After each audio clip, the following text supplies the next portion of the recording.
Sir, अभी अभी हमने कानून मंत्री अर्जुन मेघवाल जी की बात सुनी और कहीं उनके बातों से लग रहा था कि शायद पहली बार सदन के अंदर महिला आरक्षण पर चर्चा हो रही है। आज ही हर्ष का दिन है, आज ही उल्लास का दिन है, आज ही पारित हो रहा है, पहली बार हो रहा है, ऐतिहासिक हो रहा है, ऐसा उन्होंने एक ढांचा बनाने की कोशिश की। लेकिन आज से ही 3 साल पहले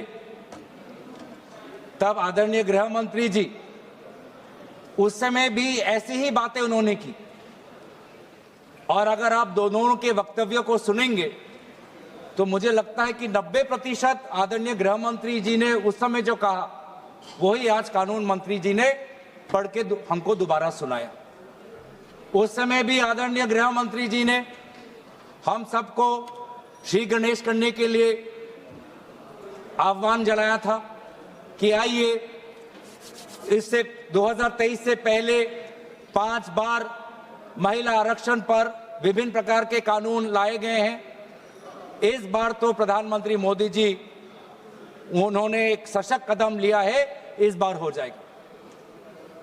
उस समय भी ऐसी बातें थी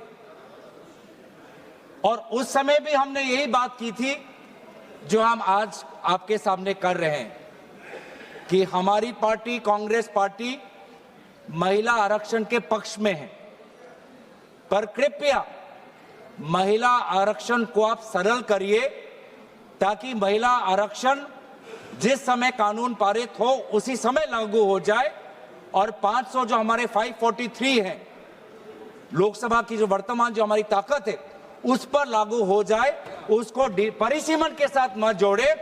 उस समय भी ये बात कही, आज भी हम ये बात कह रहे हैं। उस समय भी हमने ये बात कही थी।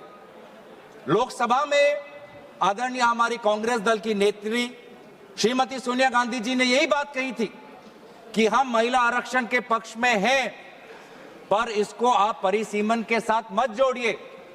और अगर आप महिला आरक्षण आप वर्तमान उस समय में 2024 के इलेक्शन में ही लागू करिए, उस समय भी हमने ये गुहार की थी।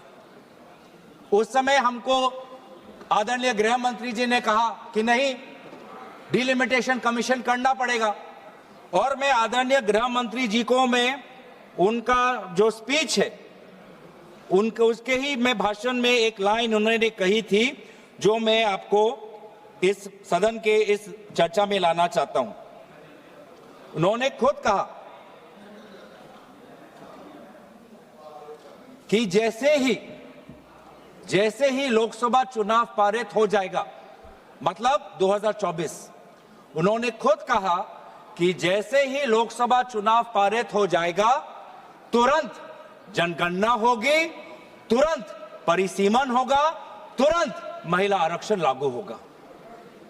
अब 3 साल में ऐसी क्या बात बिगड़ गई?